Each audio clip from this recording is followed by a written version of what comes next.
al Círculo de la Unión, nuestra casa, vuestra casa, la Casa de la Cultura de Arcos ahora mismo. Estamos intentando desde esta entidad pues dar la máxima difusión a la cultura arcense, tanto al historiador como a los literatos, a los pintores, a los fotógrafos, a los cantadores, y tenemos pues un abanico de posibilidades bastante para todo el que quiera anunciarse. Pues aquí está nuestra entidad en nuestro salón a disposición de todos ellos.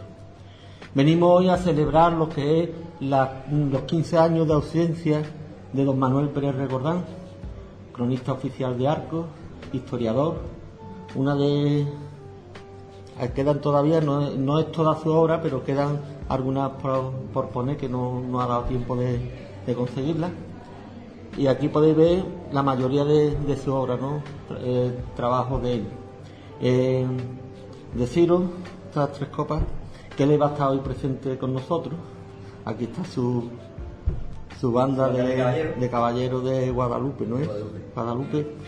Y después le vamos a quitar el agua, porque don Manuel, si en una reunión de amigos, no la concebía como no fuera con una copita de vino. Y entonces pues vamos a empezar lo que es la reunión esta, la conferencia de José María, donde va a contar sus vivencias, porque yo puedo ser testigo de que él desde pequeño, desde que esa obra, como puede ser el Inventario de Santa María, que él tendría unos quizás 4 años o poco más, desde entonces estaba siempre acompañando al padre, tanto escuchando y jugando con el hermano Jacinto, y a veces con tu hermana también. Y decido pues nada, que qué mejor que su amigo, su chofer, su compañero de historia, su compañero, era el que ilustraba casi toda su obra, y como no, su hijo.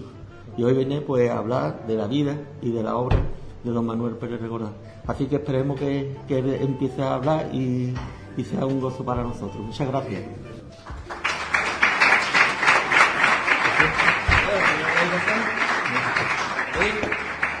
Es como haría mi padre llegando a las 12 del mediodía. El ángel del Señor anunció a María y obró por obra y gracia del Espíritu Santo. Él paraba y se tomaba su tiempo. Como decía Luis, que quién soy yo, viendo personas y eminencias en la provincia de otras entidades, como ha habido otros años, la mayoría. Se cumplen los 15 años y fue Luis, conocedor de lo que yo soy, de la obra de mi padre, el que me dice, pues, yo le dije que se cumplían 15 años y él me dijo, pues vamos a hacerle un homenaje a tu padre y te va a encargar tú. Entonces, voy a empezar por quién era mi padre. Pero para decir quién era mi padre, me voy a ir a quién era sus padres, mi abuelo. Mi abuelo, don José Pérez Vázquez, nació el año que perdimos Cuba, en 1898. Y se tragó la guerra de África, la de Abdelkrim. El desastre de Anual le pilló a él. Por tanto, lo condecoraron a su regimiento y lo mandaron de practicante a Burgos. Mi abuela es de 1903 y mi padre nacerá el 9 de diciembre de 1939. Se tragó 9 años de mili mi abuelo, y debido a ello, pues mi abuelo era mayor cuando tuvo a mi padre. Y en la infancia de mi padre ocurre algo, que él estaba destinado para ser maestro de fábrica de Santa María.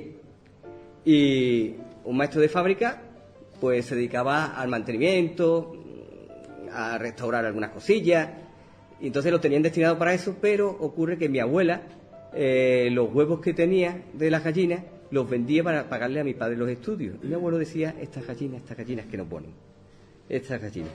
Murió mi abuelo y mi padre tenía tan solo 17 años. Sus primeros trabajos no son los que ustedes conocen, ni lo que se espera de un historiador, ni lo que se espera de una eminencia. sus primeros trabajos, hizo lo que hacía mi abuelo. Mi abuelo hacía seguros, pues él hizo seguros. Pero los seguros de antes no eran como los de hoy, los seguros de un coche, si antes no había apenas coche. Mi padre le dejó un caballo, su primo, Curro Calderón, y se puso a hacer seguros a los caballos. Y no hacía los seguros como se hacen, como los veis en las películas. Mi padre, cuando explicaba cómo él hacía los seguros, te quedaba alucinado, porque lo hacía con el caballo de pie. Le ponía una cosa que le dicen la cijá, o el puro, le retorcían un poco el labio, y el caballo pues estaba... Y entonces en ese momento alguien le empujaba, le cogía una mano y le empujaba atrás. Se quedaba desequilibrado un momento en que mi padre le ponía el hierro. Eso era una de las cosas. También repartió cerveza Arturia en el isocarro de la basura. Eso es otra de las cosas. Pero hubo unos señores que se apiadaron de mi padre y lo colocaron en el ayuntamiento. Mi padre lo que estaba estudiando era perito mercantil. De hecho, trabajó en un banco. En el ayuntamiento, quien lo metió fue don Pepe Cueva. Él era muy amigo de don Pepe Cueva y era como su padrino. Después trabajó en los juzgados y después, como he dicho, en el banco. Los intereses sociales. Pues mi padre fue hermano mayor del Cristo de la Vera Cruz. Ahí organizó el primer certamen de saeta, posiblemente de la provincia de Cádiz.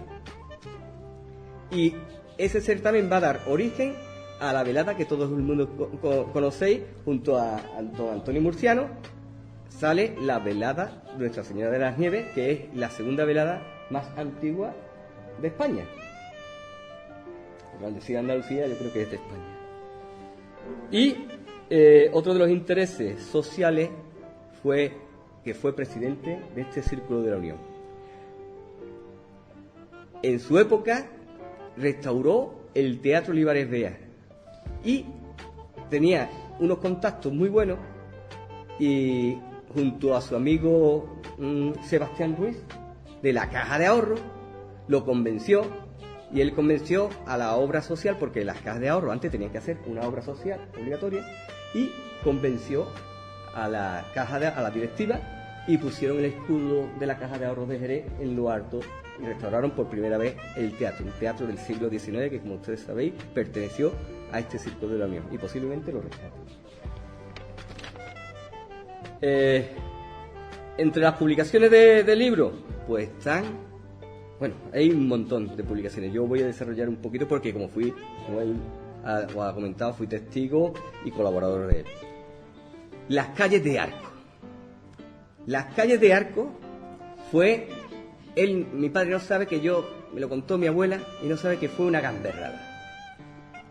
Porque cuando pequeño, cuando él era un adolescente, estaban cambiándole las calles por nombres de generales que no habían participado en nada de Arcos. Y mi abuela me chivó que mi padre había arrancado algunos de los renglones de aquellos generales y podía haberse metido en un lío. Y cuando a mi padre le proponen dedicarle una calle, la calle Escritores Arcense, lo primero que dice que esa calle no, porque las calles deben de tener un valor y volver al origen. O sea, la calle Corredera, la calle Cuesta Belén, volvieron a los orígenes.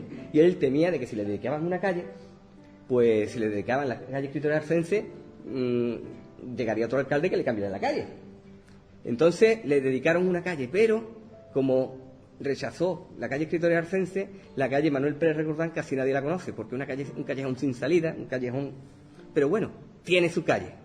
Y Arco tiene una deuda con los historiadores, porque mi padre propuso también a otro historiador que tiene también dedicada a la calle, el historiador don Pedro de Gamasa. Don Pedro de Gamasa tiene un callejón también allí, por allí arriba, por donde está el Beleño, en la calle El Molino, pero un callejón pequeñito, y otra deuda tiene con don Miguel Mancheño. ¿Cómo hemos permitido que un instituto llamado Miguel Mancheño, que es uno de los historiadores más importantes que ha tenido Arcos, anterior a mi padre, le hayan quitado el nombre al instituto para ponerle Alminares? Bueno, otra de las publicaciones importantes de mi padre, que le dieron un premio a nivel nacional, fue la Guía Turística de Arcos. La Guía Turística de Arcos aparece en el BOE y es el primer fomento de arcos a nivel turístico. Y al salir en el BOE era a nivel nacional. Eso le valió a mi padre por primera vez el título de Ilustrísimo Señor. Y la guía turística, pues como sabéis, pues en su día pues fue la obra que le plagiaron. Se plagió un ayuntamiento y todavía quedan coletazos y algunos flecos de aquello, ¿no? Hizo los inventarios de Santa María y San Pedro. Los inventarios de Santa María, ahí está, a multicopista. Ahí, eso fue una triangulación, ahí se juntaron el cura don Juan Candil Río, don Víctor Marín, el primer obispo, don Rafael Bellido Caro, y mi padre. El inventario de Santa María pesaron pieza por pieza. Yo era un crío y lo veía. Un copón, vamos a ver, ¿de quién es? El sello, Gargallo, Alessandre, una casulla. ¿Cuánto mide la casulla? Tanto, pieza a pieza. Y gracias a ese inventario hay piezas que desafortunadamente desaparecieron y que mi padre denunció que desaparecieron. Ya ha muerto don Rafael Bellido Caro. Escribió también historias y leyendas de Arcos. Y este libro es muy entrañable porque la historia y leyendas de Arcos era lo que él nos contaba a nosotros cuando éramos pequeños. Se sentaba a los pies de nuestras camas, éramos 3 hermanos, se sentaba a los pies de nuestras camas y nos contaba una historia. Primero leía y hoy, lo podéis ver, están en cuarto milenio hablando del Maese Pérez, y mi padre ya en los años 70 nos había contado la historia del organero de Sevilla, el Maese Pérez, que tocó el órgano después de muerto. Y claro, eso te lo cuenta un niño y eso es magia. Pero es que después del Maese Pérez empezó a contarnos historias de aquí, y nos contó la historia de los pajaritos, la historia del pájaro fantasma, la conquista de Arcos y cosas increíbles y otras cosas que parecían bromas. Por ejemplo, un secretario del ayuntamiento que cuando ese secretario desaparece, se jubila, saca en un cajón y guardaba, porque era muy católico, y guardaba una parte en las técnicas de comunicación, ponía que Dios guarde muchos años. Y recortó esa parte, en vez de tirarla a la papelera, y tenía el cajón lleno de que Dios guarde muchos años. Y cosas así publicaba mi padre. La ruta de los pueblos blancos, ahí está, el primero, es un libro editado por la Caja de Ahorros de Jerez, y entonces en aquel momento lo tituló De Jerez a Ronda por la Serranía Gaditana.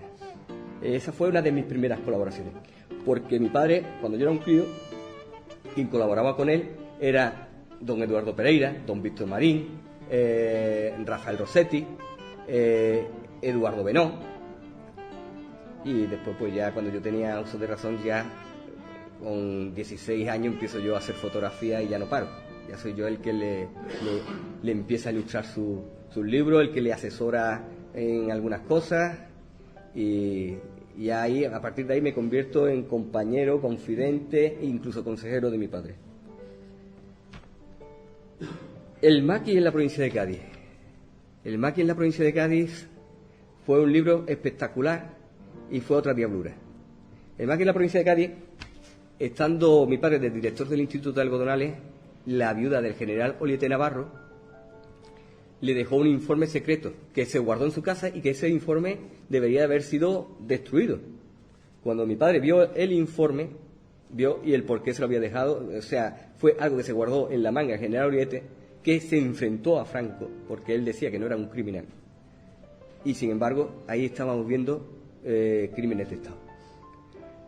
Mi padre se lanzó a la calle con el informe y entrevistó tanto a guardias civiles como a secuestrados, como a gente de todo tipo, sin acritud. Fue el primer libro que podríamos hablar de la memoria histórica, pero olvidaros de lo que hay ahora liado con la memoria histórica. Mi padre lo que quería era reconciliar las dos Españas, enterrar a los muertos y seguir para adelante. Hasta tal punto que yo fui testigo.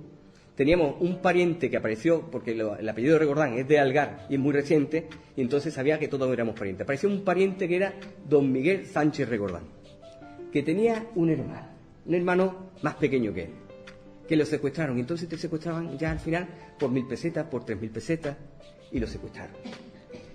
Reconoció a uno de los enlaces, y el enlace que se llamaba Juanín el Yesero, pues ordenó que lo mataran porque lo había reconocido. El niño se echó a llorar al yesero, y al yesero le aplicaron la ley de fuga y lo mataron después de una solemne paliza, lo mataron yendo a su casa. Todo eso nos lo han contado guardias civiles, gente de Algar y el mismo pariente. Bueno, pues a Miguel Sánchez de Regordán, después de haber secuestrado al niño, también lo secuestran a él. Y escribiendo esto conocimos a Pablo Pérez Hidalgo, que era el que había formado la partida de guerrillero antifascista Fermín Galán, el primer guerrillero de la provincia de Cádiz, que en realidad era de Montejar. Y con ese hombre se podía hablar, y le dijo: pariente, mi padre a Miguel Sánchez, ¿quiere conocer al que te secuestró? Y yo iba con él, y con una camarita, las diapositivas se nos han perdido, posiblemente en la imprenta de Sevilla, no sé. Ocurrió que mi padre creó un ambiente donde secuestrado y secuestrador, 40 años después, se dieron la mano. Eso es espeluznante. Ahí yo era un chavalín con 12 o 13 años, y aquello fue en Genaguacil, donde vivía Pablo Pérez Hidalgo. Mi padre iba hasta la zona donde... Y yo era un crío donde rompía el hielo, porque ustedes no sabéis ni podéis hacer una idea de lo que era publicar en los años 80, que veníamos de la dictadura, en el año 78 en la Constitución, y estaba muy cerca, y estamos hablando de gente que habían secuestrado y de guardias civiles que habían tenido que perseguirlo. Y mi padre entraba en un cuartel de la Guardia Civil y se lo contaban. Entrevistaba a un guerrillero y se lo contaban. Y conoció en Sara de la Sierra a uno que estuvo preso en el canal de Isabel II, que era Jaime Elena Márquez, que estuvo preso por haber llevado un trozo de morcilla, queso y vino a los de la Sierra. Y lo llevó y dio una conferencia impresionante en el Casino Militar de Cádiz con Jaime Elena Márquez enfrente. Y hasta los militares admiraron a Jaime Elena Márquez. Y el teniente coronel Peteñe, que era un guasón, y todo eso, se metía con él y le decía: Manolo, a este lo has enseñado tú le has enseñado a hablar a este tío, porque esto no es normal. Y esa era una función. El libro del Maqui, mi padre lo escribió con respeto, sin mirar sus creencias políticas, ni mucho menos. Él lo que quería sabía que lo que tenía era una mina, y que era oro. Bueno, pues se le acabó el tema del maquis. Tenía para hacer una segunda parte, porque empezaron el gobierno de la República en México.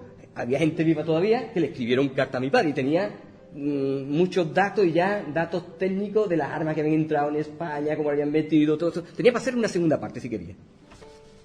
Y en Los bandoleros andaluces. Los bandoleros andaluces fue otro libro donde descubre que Tragabuche era su pariente, y que nació aquí en la calle Barranco Caldelero, número 5, en el solar que ocupa el número 5. Y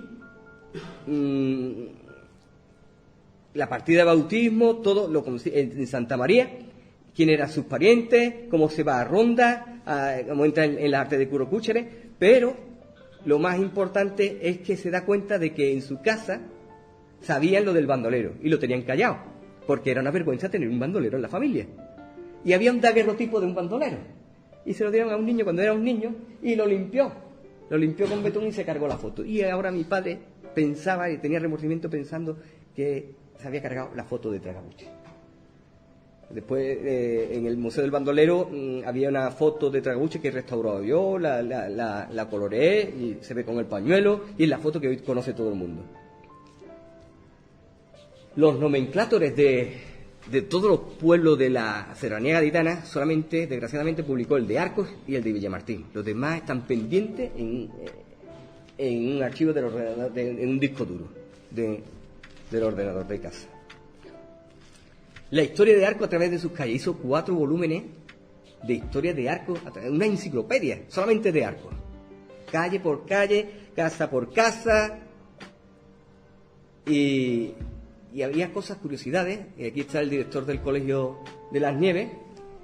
Mi padre publicó, y algunas veces se lleva uno un chasco y después se lleva... Resulta que él decía siempre que la Misericordia y en Santa María el Salón Parroquial habían sido sinagogas, pero ahora demuéstralo. Te metías en la capilla y hicimos fotos en el libro de la Inquisición, hicimos fotos y no encontramos ninguna estrella de David. Y yo traje de Marchena, vinieron una asociación de judíos y venía la presidenta de los judíos y efectivamente no la encontramos dentro, pero fijándonos más por fuera sí, están muy, muy disimuladas pero descaradamente arriba. Las estrellas de David no solamente son estrellas de David. El pueblo judío simboliza sus signos con una pirámide y otra invertida. Y si os fijáis arriba están las pirámides, una invertida hacia la otra. Y entonces, vale, es una sinagoga. Me voy tan tranquilo para mi trabajo en Puerto Serrano y me da un chispazo en la cabeza, porque yo había estudiado en el Colegio de las Nieves, y mi padre también, y se podría haber dado cuenta. Y el artesonado de la Misericordia, de la capilla, desaparece en 1600 por ahí.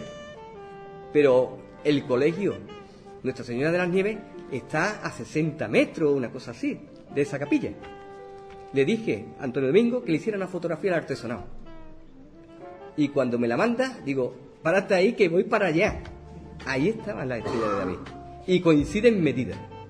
Las medidas de esa sala coinciden con las de la capilla de la Misericordia. Eso es una de las cosas, virtudes un legado que me ha dejado mi padre, que me preguntan cosas y lo sé contestar y algunas cosas más han aparecido. También escribió un libro apoyando al Parador, porque mi padre fue uno de los que apoyó al Parador. Como os dije, había sido amigo de Pepe Cueva, pero Pepe Cueva le dio una congestión y estuvo 30 años, por lo cual, por la amistad, también fue muy amigo de don Jesús de las Cuevas. Y fueron los que propusieron el Parador en la época de Manuel Fraga, que vino aquí a inaugurarlo. Que era en aquella época era el delegado de turismo de España, el ministro. Escribió otro libro muy raro, que me quedan muy poquitos ejemplares, que es La Real Justicia e Inquisición en Arcos.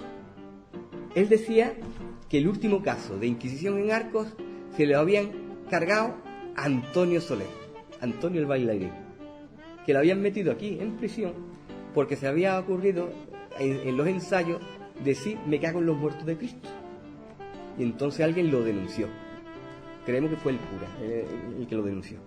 Entonces entra en prisión y quien lo defiende es Antonio Murciano. Y hay un libro sobre el caso y Antonio Murciano pretende defenderlo diciéndole que se buscara a alguien que se llamara Cristóbal y que él le dice Cristo y que se cagaba en los muertos de Cristo, pero que quería de ser Cristóbal. Era una de las defensas que trató Antonio Murciano para sacar a Antonio Soler. Teníamos la cárcel real, la teníamos en la calle Leal, por la Cuesta del Perro.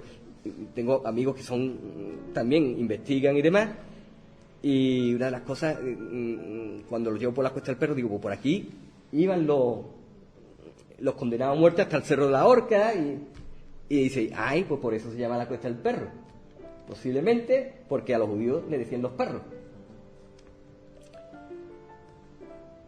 Escribió otro libro, el libro de Andrés Benítez y su concepto del rococó. El rococó es lo más enrevesado del barroco. Y Andrés Benítez dejó obra aquí en Arcos. En Jerez también. Y en Jerez hay arcos triunfales, están en muchas capillas, en la iglesia de Santo Domingo.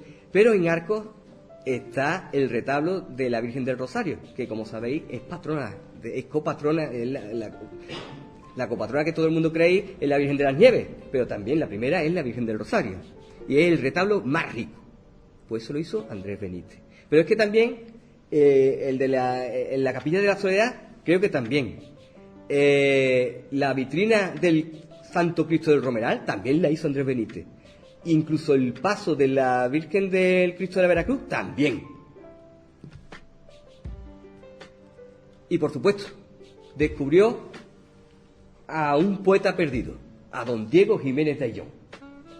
Diego Jiménez de Ayllón participó en la batalla, en la campaña del Adriático y fue uno de los capitanes del gran duque de Alba en los tercios de Flandes. Imaginaros lo que vivió ese hombre y que te escribe la leyenda del dragón, que como sabéis, Arco en su tiempo, la bandera del reino Taifa era un dragón, pero te va describiendo en verso cómo brama el dragón de cuernos cejijunto, era cejijunto de cuerno no más de una teja, pelirrojo, cómo se retuerce, todo en verso.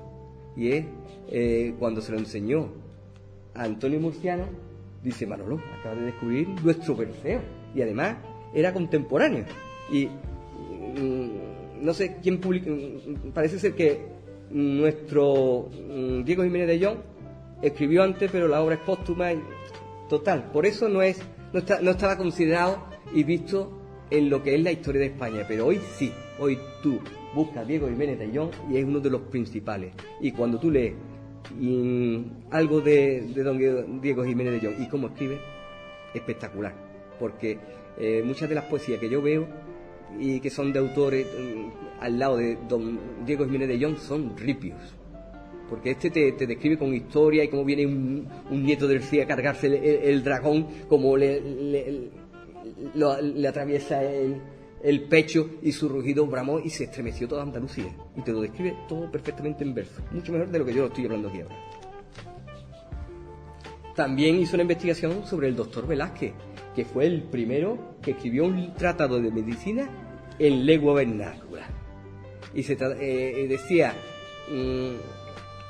¿cómo era el libro? Filosofía, si el rústico sabe filosofar sin saber latín. Y tratado de melancolía, y si el rústico sabe filosofar sin saber o no latín. Y en él hablaba del vino. El que bebía buen vino se hallaba en brazos de buenas doncellas, en el paraíso, pero ahora el que bebía vino malo, del vino peleón, tenía pesadillas, vomitaba, no podía dormir, un desastre. Pues es un tratado de medicina. Las personalidades que acompañó a mi padre fueron muchas, pero yo de las que de las que me acuerdo muy bien, fue de don Mario Moreno Cantinflas. Me impresionó porque cuando lo vi, le acompañó por Santa María y los alrededores. Nosotros acabábamos de llegar de Algodonales y avisaron a mi padre para que... Y claro, yo vi a Mario Moreno Cantinflas, yo era un crío, pero yo estaba acostumbrado a verlo de cachondeo en las películas, y era un señor muy educado, y venía con su hijo y con el Marqués de Domé.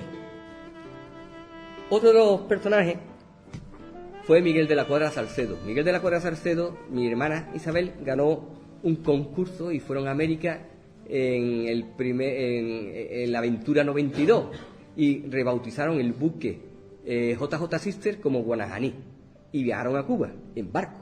Entonces el barco es un barco, aunque sea muy grande, un transatlántico, pero mi padre era uno de los monitores y Miguel de la Cuadra, pues total, que mi padre y Miguel se hicieron amigos. Y cuando el Camel Trophy tenía que pasaron por la provincia de Cádiz, se acordó de él, lo llamó y vinieron con el Camel Trophy aquí a Arcos. Estuvimos aquí en lo de el Mesón Los Murales, después de enseñarle Arcos fuimos al Brigadier, todavía estaba Curro el Cojo, y yo me monté con ellos, yo iba detrás en el coche, Miguel de copiloto, mi padre conduciendo el coche que teníamos entonces, y los del Camel Trophy se quedaban atrás. Y yo recuerdo que digo, Miguel, ¿con esta gente vamos a ganar? Y dice, hombre, es que estamos en calles pequeñitas, no lo conoces, no ganamos nada, fueron a pasearse. Pero bueno, estuvo muy bien. Era a la Guayana francesa. Después, otro personaje. Me avisó mi padre que estaba en el Parador. Y dice, José María, prepárate y vete para la Plaza Blasina, porque estoy con el presidente de Colombia y quiero que nos haga una foto con el presidente de Colombia. Pues allá que voy yo, a la Plaza Blasina, que como sabéis está por ahí escondida por San Pedro, y voy con el Macuto de cámara. Entonces no era la cámara digital, llevaba todo preparado, filtro, llevaba de todo, flash, y empiezo allí a preparar mi cámara. Y cuando escucho la voz de mi padre, pues sé que viene, y, hombre, es una cuestecita todavía, pero yo estoy escuchando a mi padre ya. Y entonces empiezo a sacar el bolso, la cámara, y escucho a mi padre, quieto, quieto, ¿qué? Y le estaban diciendo, ¿aquel señor lo conoce usted? Y mi padre, quieto, quieto, que es mi hijo. La escorta, parecían poquita cosa, pero eran francotiradores. Y uno de ellos estaba ya con la mano metida aquí en el pecho, a saber lo que iba a sacar. Y mi padre, gracias a Dios, lo paró. Pero después, recuerdo a Ernesto Samper, que era un hombre agradable, culto, y quería conocer algo más. Quería el arco, lo que siempre mi padre dice, lléveme a donde usted siempre va y todo eso. Y dice, ¿a usted le gustan las tabernas? Y dice, me encantan. Él buscaba algo sencillo. Y lo metió en el bar de Garbán, con todos los personajes de arco que se comportaron. Y recuerdo que la escolta eran 4 o 5 hombres, vestidos así como yo, de chaqueta y tal, y se quedaron en la puerta. Y ellos no tocaban, la mujer, después aquí en los souvenirs, decía, uy, qué bonito esto, no sé qué. Y salíamos, y después entraba un escolta y pagaba. Y esa era la...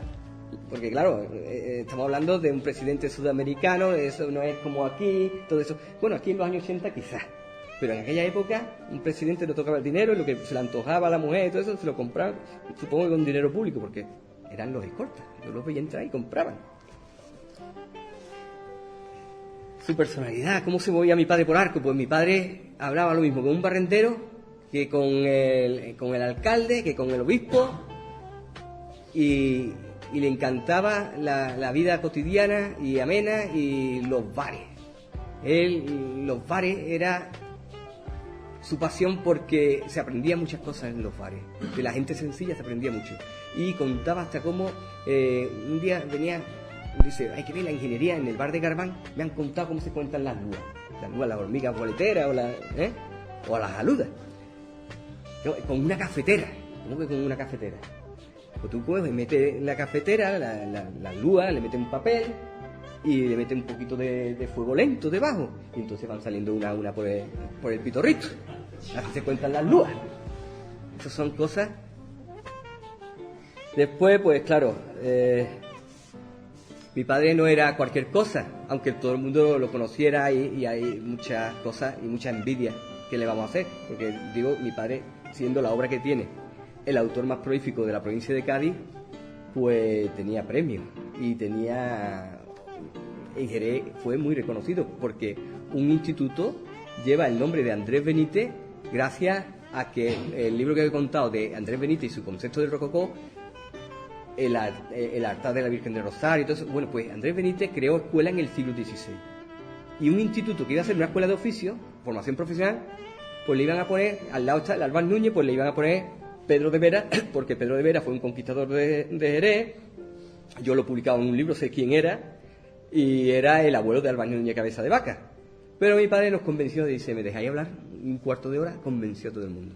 Y convenció de que Andrés Benítez fue el primer tallista jerezano que creó escuela, y esto va a ser una escuela de oficio, que mejor que ponerle ese reconocimiento. Además, en el libro que hay ahí,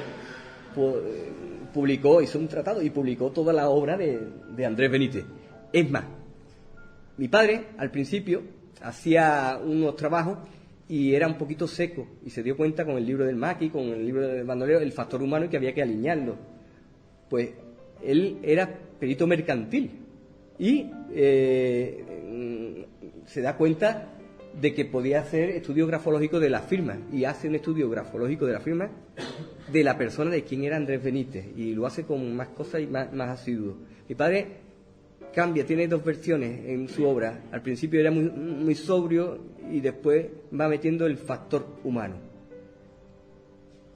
el factor, lo que te dice esa persona.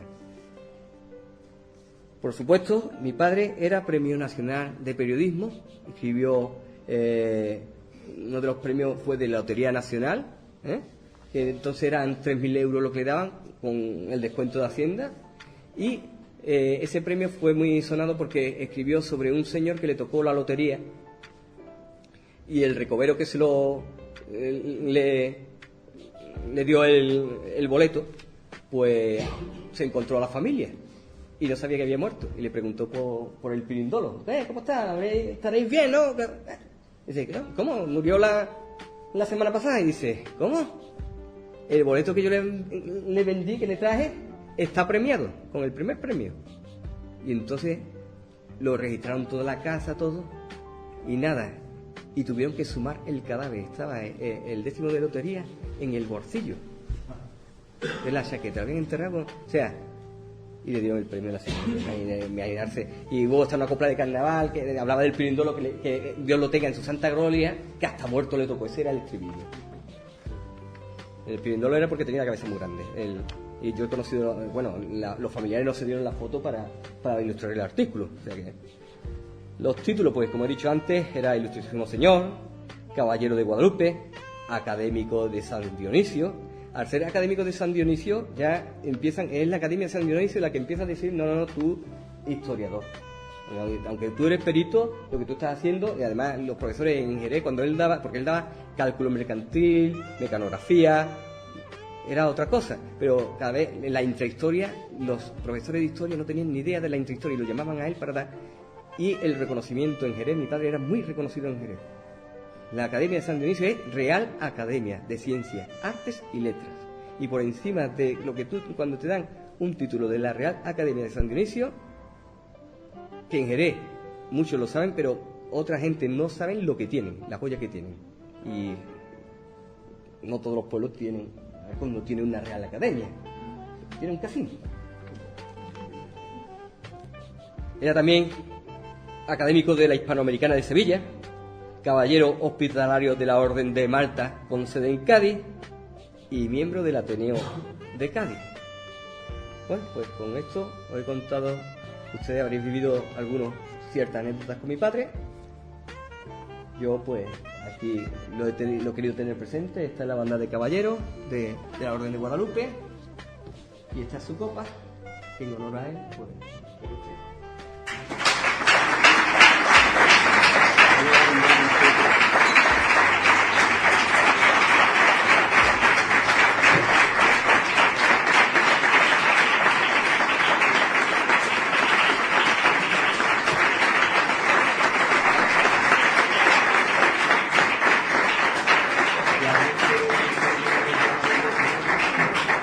si alguien quiere contar alguna anécdota o algo, tengo la continuidad, que lo quería exponer al final. El círculo de reunión yo propuse, tenemos que continuar en parte la obra de mi padre, no por mi padre, sino por nosotros mismos. Arcos es una ciudad que yo propuse el hermanamiento con Marchena, por connotaciones de sangre. Desde 1431 el tercer conde de Arcos, don Rodrigo Ponce de León, va a convertir esto, se convirtió en el estratega de los reyes católicos, pero culturalmente apadrina al pueblo gitano, porque son sus escuderos. Entonces toda la ruta del ducado son hoy pueblos que son cunas del cante flamenco. Pero es que los duques posteriores, sus herederos, son adelantados mayores de Andalucía, virreyes de Valencia, virreyes de Nápoles. Y por si fuera poco, tú preguntas en América, y las ciudades más antiguas de América, tú preguntas por don Juan Ponce de León, fue el fundador de San Agustín y de toda la Florida. Quiere decir esto que para mí Arcos es el ducado más importante. Y tenemos amigos en Marchena que se prestan, hemos intentado hacer el hermanamiento.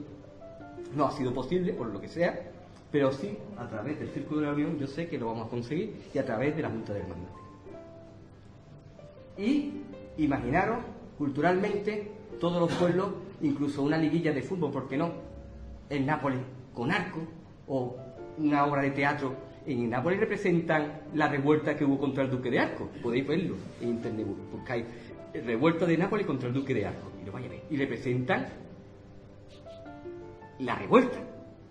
Y a mí se me ocurre que ya que vamos a hacer de malos y todo eso, lo hacemos bien y le enviamos actores de la talla de Antonio Banderas, haciendo de Don Rodrigo, porque también los continuadores los herederos de Don Rodrigo Ponce de León, hay varios que se llaman así. Y la revuelta de Nápoles, pues después lo invitamos aquí a ver, o sea, algo cultural. y creo que el casino puede. Hombre, Yo voy a abrazarme y tenemos que hablarlo. Y muchas gracias a don Luis Reyes Merino por haberse acordado de don Manuel Pérez Rigordán, que fue presidente del casino, amigo de su padre, amigo mío, y bueno, y él también, unos contactos.